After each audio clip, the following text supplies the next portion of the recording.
নমস্কাৰ ৰাইজ, মোৰ এই দুটা প্ৰেগনেণ্ট গাহৰি আৰু ইহঁতক মই কি দানা খুৱাইছোঁ আজি আপোনালোকক সেই বিষয়ে জনাবলৈ ওলাইছোঁ। ইমান দিনে মই আমাৰ যিটো কথিত ভাষা আমাৰ অঞ্চলৰ সেইটো ভাষাত বনাইছিলোঁ। আজি অকণমান ভিডিঅ'টো বনাবলৈ ওলাইছোঁ লিখিত ভাষাৰে। যদি কিবা ভুল হয় নিজৰ বুলি ভাবি ক্ষমা কৰি দিব। আৰু এই দুটা মোৰ বৰ্তমান প্ৰেগনেণ্ট হৈ আছে গাহৰি দুটা। মই আজি মোটামুটি আপোনাৰ 1 মাহ 13 দিন হ'ল এইকেইটা প্ৰেগনেণ্ট হৈ আছে।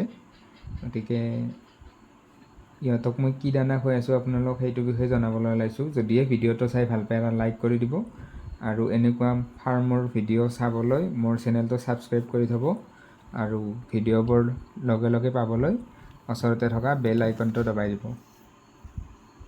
আহক এতিয়া মই ইহঁতক কি দানা খুৱাই আছোঁ সেইটো ক'বলৈ ওলাইছোঁ।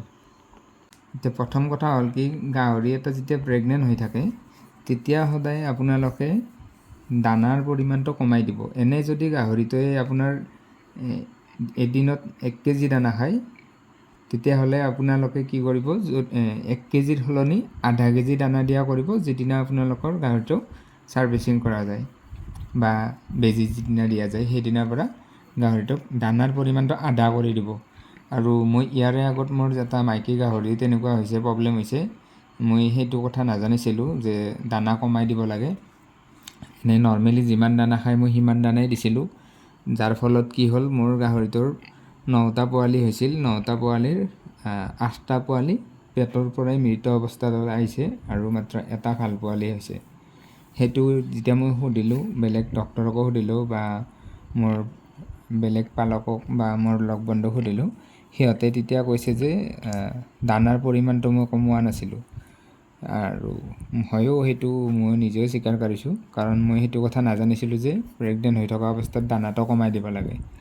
গতিকে মই এনেই নৰ্মেলি যিমান দানা দিয়ে সিমানখিনিয়ে দিছিলোঁ, যাৰ ফলত মোৰ সেইটো তেনেকুৱা এটা অৱস্থা হ'ল। এতিয়া যি নহওক বাৰু, সেইটো পোৱালি ভালে আছে। ইহঁতক মই খুৱাই আছোঁ বৰ্তমান আপোনাৰ যিটো কিনা দানা পায়, গডৰেজৰ যিটো গ্ৰ'ৱাৰ বুলি কয়, মানে মিডিল অৱস্থাত যিটো দানা খুৱায় সেইটো খুৱাই আছোঁ।